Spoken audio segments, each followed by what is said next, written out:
Ladies and gentlemen, we've been seeing, hearing the reports coming out of the United States of America, where thousands of protesters have in fact been gathering across the United States and in fact in other parts of the world, seemingly to denounce President Trump, citing grievances with his agenda on social and economic issues. The protests, which took place over the past weekend in over 1,200 locations, were the largest across the United States in a show of opposition since Donald Trump took office. Protesters expressed concerns about Trump's policies, including immigration raids, import tariffs, and changes to U.S. foreign policy. This morning, we're joined by Professor Basil Wilson, retired Provost of the John Jay College of Criminal Justice, a regular guest on this program and one whose wisdom we have benefited from tremendously. We're pleased to have him with us once again this morning. Morning, Prof, and welcome. How are you doing today? Good morning, sir. Good morning to you. Great having you as always, Prof. I'm good. Thanks for inviting me. All right. Lots and lots of protests, thousands and thousands of people, over 1,200 different locations across the United States on the past weekend. What are the key factors, do you believe, that are driving this widespread opposition to President Trump's policies, Prof., and how might they impact his approval ratings at this time? Well, there's no question there is very much concern about Trump's handling of the economy, that the recent imposition of tariffs, and in fact there's supposed to be even more tariffs imposed on Wednesday, which is tomorrow, that the impact that the falling stock market has had on people's 401k, the gutting of the federal government and the impact that it has had on workers, that the arbitrary retaining of immigration folks who are undocumented, and in fact people who are classified as students in the United States, the fact that we have a measles outbreak that is not being tackled in a scientific manner. There are just multiple concerns in the terms of the incompetency of the Trump administration and their inability to deal with the serious problems of affordability confronting the American people. There is the matter of wealthy donors who seem to be very close to him, including, of course, Elon Musk. What role do you think they play in shaping his policies, and how might this influence, really, the public perception of his administration?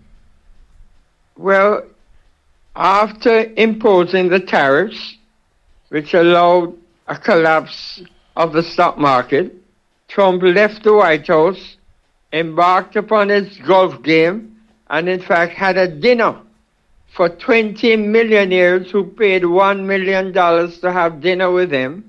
And it shows you the parallel universe in which Trump lives. He does not live in the everyday life of the average American citizen. When he talks about groceries, he talks about as if groceries is something alien. Groceries is something that people deal with on an everyday basis. But he lives in a different world. He leaves from the penthouse to the golf course, and he just does not understand the kind of pressure which everyday people are facing, and so therefore his policies does not reflect the kind of pressure that the working class people in America are in fact facing. The average leader of a country would be very, very concerned about all of these protests. Do you get the feeling that President Trump is concerned about what's going on? And what do you see as the potential consequences, Prof, for his presidency if his approval ratings continue to decline? Well, if we are aware now that the protests that took place on Saturday, which it was widespread, both close to the Canadian border throughout the United States, And this was taking place when the impact of the tariffs have not taken full effect. So once you impose tariffs and people's consumer bills begin to skyrocket and the affordability crisis begin to accentuate, it would mean then that people will become increasingly critical of the policies that are being imposed by the Trump administration, and you're going to see the impact in terms of his approval ratings. Now, you mentioned Elon Musk. Mm-hmm. One of the problems that we find with a lot of members of the cabinet, including Musk and others, is that they're largely billionaires and millionaires who are not sensitive to the needs of the American people.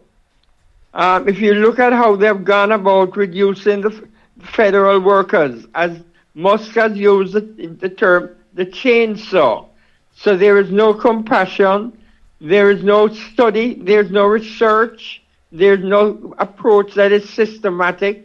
So you get a haphazard way in which they approach the situation, and it has been calamitous and detrimental to providing service to the American people. There's nothing more that is alarming the American people than the fact that Social Security and the offices surrounding Social Security, the access to telephones and services pertaining to Social Security are in fact being jeopardized. Mm-hmm. Have you noticed and noted the protests in other countries like the UK and France? And how do those compare with what's going on in the United States of America in terms of the goals and the outcomes of these protests? Well, I mean, we're not surprised that protests are taking place all over the world, because one of the things that Trump has done, he has in fact made a devastating impact on the entire world economic system. The world economic system was established by the United States of America. The whole Bretton Woods Agreement, the IMF, the World Bank, the WTO, all of that was established by the United States. The trade currency is conducted through the United States dollar. The America exercised hegemony in terms of world trade, but yet still Donald Trump is arguing that the way in which the system is set up, America has been the victim of such a system, which is in fact patently absurd. Professor, the Democratic Party, no doubt, are taking note of what is going on. Do you sense that they're making attempts to sort of capitalize on the momentum against Donald Trump to mobilize voters and build support going forward, or are they just simply watching what's going on from a distance? No, I think the Democratic Party recognizes that there has to be mobilization. But what I think is fascinating is that a lot of the mobilization is coming from below, from organizations like Move On, organizations like Indivisible.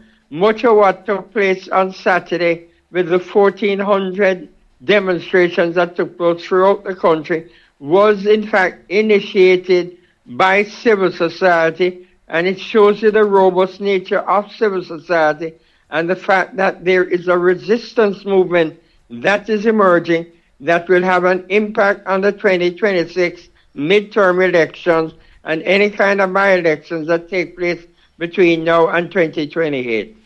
I'm glad you brought up 2026 because I wanted to ask you, Prof, what really happens at midterm and what's like the worst case scenario? Well, at the midterms, you're going to have the re-election of 435 members of the House of Representatives. Presently, the Republicans have a narrow majority in the House of Representatives. Normally, whenever a president wins a presidential election, the midterm election usually goes to the opposition party. More than likely, with the fact that there is so much disfavor and criticisms of the existing policies of the Trump administration, more than likely the Democrats should win back the House of Representatives. whether they'll be able to win back the Senate. A third of the Senate will be up for re-election in 2026. And there's no question that the Democrats will be quite competitive, and there's a possibility that they could win back the Senate. And if you look at what has been happening now, is that the courts have in fact moved quite effectively in limiting the extra constitutional powers that Trump has been trying to in fact impose on the country. That we are a country of checks and balances, and he has been pushing it to those limits, and that a lot of these cases will eventually be decided by the Supreme Court. Mm-hmm. Before you go, Prof, obviously these protests, I don't know if there are others that are planned. I wouldn't be surprised if they are. But they are showing up what is going on in terms of the U.S. political landscape. But how might they shape the trajectory of American politics in the years to come? Well, I mean, the election that took place recently in Wisconsin was a good sense of the barometer of the electorate. Wisconsin is usually a 50-50 state. They had a statewide election for a seat in their state Supreme Court, and the candidate, the Democratic Party candidate, Susan Crawford, won the election by 10 percentage points, despite the fact that Elon Musk, in fact, put in about $25 million of his own money in trying to buy the election. That was rejected by the voters of Wisconsin. One of the things that you're seeing shaping up is that people are becoming they are objecting to the kind of money that is spent in elections, and in fact we might have some return to limiting the amount of money that is allowed to be spent in elections. The courts in 2010 in Citizens United allowed a lot of that money to come in, and in fact that has in fact undermined the democratic process. And what we want to see is policies that can be passed by Congress that will limit dark money and limit the amount of spending on congressional races, so that the average individual, the average voter, can have the proper say, and that to take big money out of politics. Mm-hmm. Professor, we always benefit from your wisdom. We thank you once again for sharing your thoughts with us this morning in The Big Story, and we wish you a great day today. Thank you so much. Thank you, sir.